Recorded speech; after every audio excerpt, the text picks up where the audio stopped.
Well, plow my garden and pump the well dry. Welcome to another episode of This Space for Rent. As always, I'm your hostess, Ivanna. And I'm going to start today's topic by talking about the Canadian penny, which has now been retired. Sadly, may it rest in peace, it was my anti-theft device. Bitches, you should have seen my purse. It was as heavy as a small chihuahua. Paris Hilton had nothing on my purse. It was like the perfect accessory. It didn't yap, it didn't poop, but Lord help the thief that tried to take it. They end up with back problems. I have seen more people get whiplash from trying to take my purse than I care to exactly acknowledge, but it was great fun to see. I'm going to miss my little copper-headed bitch. And I'm going to really miss even more is calling heads or tails. But enough of that. I digress onto... Woohoo! I'm going to fall off my chair. Our beautiful Mahu cup. So I better get my specs if I hope to see anything. Dang wig. Oh! Today's first topic actually comes from one of our residents. Miss Angela Teresa Collins. She's our resident psychic and actress. Well, we have a few actresses, but I do believe she's the only psychic one. She wants me to talk about a couple of things. Snowstorms. She didn't say anything specific about them, so I could go a few angles with that. And putting TV stars on Broadway. Well, as far as snowstorms, especially in, I'm not sure, North America in general, Russia, wherever, if you get snow at all, it's a bitch. I tell you, I hate the fucking cold. I want to go on a cruise. The snow is practically up to my eyeballs some days the way it feels. I mean, it's not that dramatic. It's not that deep. But it's a pain in the backside. My ass is freezing amongst other assets. Blue balls, honey, you're never going to cure that in this weather. Snowman even was going to freeze his balls too. But with the putting the TV stars on Broadway, I'm not exactly sure if she's wanting my opinion of it or just to talk in general about it. Frankly, it's a topic I actually don't know a lot about. I know there's... The only one I can readily think of name-wise is Katie Holmes. I know she's on Broadway, or was anyway. She was supposed to be doing extremely good. I know there's some people who have done movies that have ended up on Broadway. Broadway is one of those, for lack of a better word, I want to say pie-in-the-sky dreams for a lot of people. It is very hard to get into, but extremely rewarding. Musicals in general are so much fun as long as you don't deal with competing egos. Lord help you if you trip on someone else's ego that they decided to roll out and leave in your way. Honeys, check your attitudes at the door. You're lucky to be in the show in the first place. There's a lot of people that don't have attitudes, but do have a lot of talent that could take your place quite easily. Man, I need to invest in some contacts or laser eye surgery. I hate wearing glasses. Although they sort of look nice. I'm not sure who sent this question. But, I like it though. Which drag queen superstar are you most jealous of their features? The quick answer to that would be every single one of them. But I gotta admit, RuPaul and Manila Luzon, both of them have the most exquisite cheekbones, expressive eyes, and just sexy lips. I mean, that working body, girls walk that catwalk like there's no tomorrow. And as RuPaul would say, sissy your walk. I would sissy mine if I was walking right now, but I love, they're statuesque, is the only way to describe it. But there's so many. My divine, I love her, my fairy drag mother has the most exquisite magical eyes, an expressive smile, and just warm personality that just radiates. I would love to be like that. There's so many, I could go on. Latrice Royale, honey, you are so beautiful. You are, like this angel of the night. You come out of the darkness and just radiate this warmth and this charismatic, I don't even know how to describe it. Again, statuesque. Everyone is so statuesque. The beauty radiates as well as the personality. Like penetration, oh my god, girl, work it. Your wigs, your outfits, your makeup, your personality. I could go on naming quite a few, honestly.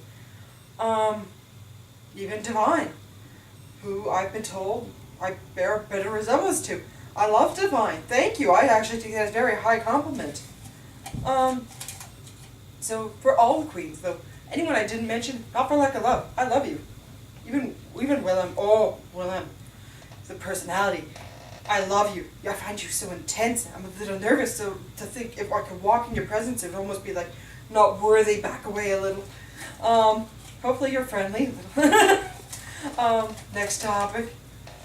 Oh, this actually comes to us via our Twitter feed from one of the neighborhood people. Our divine Miss Mamacita. I love you, Mamacita. She wants me to talk about, 3 things. Thank you. First date disasters is one of them.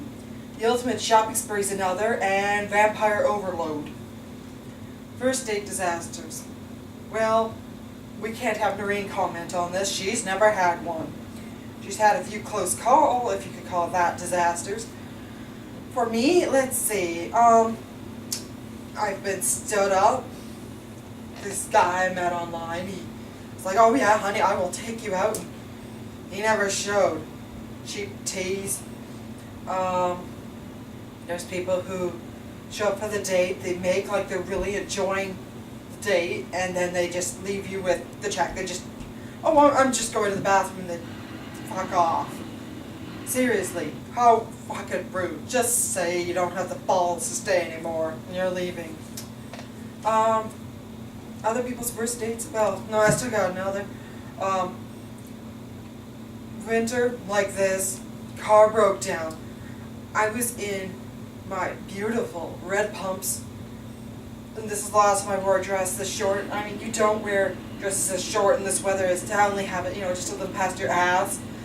And I had to push this guy's car because, quite frankly, I had a bigger build than him, and, well, the muddiest snow you could possibly imagine just got piled up on my dress. Felt like some cheap hoe kicked to the corner. Never again. If I have a good dating experience, that would be a miracle. Even a bigger miracle would be Noreen having a dating experience. That poor bitch. She never will, probably. As far as the ultimate shopping spree, well, let's see. West Edmonton Mall. I love it there. There is every kind of store you could possibly want.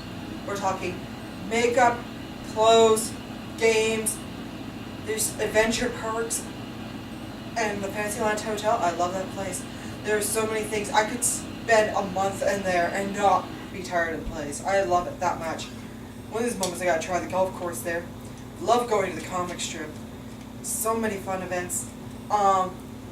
My pirate ship, as I like to joke, is in there. I do believe it is the Santa Maria. Honeys, if I die now, just cremate myself and bury my ashes on that boat somewhere. If they'll let me, of course. But to shop there, I think, to get the ultimate shopping spree, I think I'd need to win a lottery. For me, shopping spree just means I hit every store. It doesn't mean I necessarily get to buy everything. I don't mean steal, people. Don't do that. I just mean I'm your typical window shopper. I need to check out every store, not necessarily go in and stuff. It's like, but I don't necessarily get to buy everything because I can't necessarily afford everything. Like I said, I'm cheap. Not by choice, honeys. It's just, life is expensive, and quite frankly, we don't exactly make money from the show. The apartment and the stand-up comedy at the happy hour, that just breaks even. Noreen's job in retail does not exactly help pay the bills, you know what I'm saying? We try, though. We get by. And on to the next topic, as far as the vampire overload, whether it be the real bloods or the tryhards, you know who you are. Please do not get mad at me. But honey, I cannot understand the fantasy with being with a dead guy. Seriously, if I go to bed and the guy is dead, I get some batter cables, hook him up, and give his ass Viagra. Well, not his ass, but seriously, you don't want to be with a dead guy. Who wants to be with anything old, rotting, limp? Wake the hell up and get some life. Quite frankly, I'd rather have the werewolf. Think about it.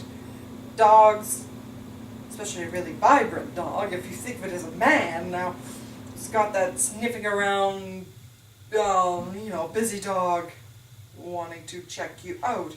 Doesn't, and it's alive. Would you rather be with a werewolf? I mean, they're kind of sexy in their own perverted dog ways. So to say that the guy's a dirty old dog, well, that would just make sense now, wouldn't it? So, and even what I call the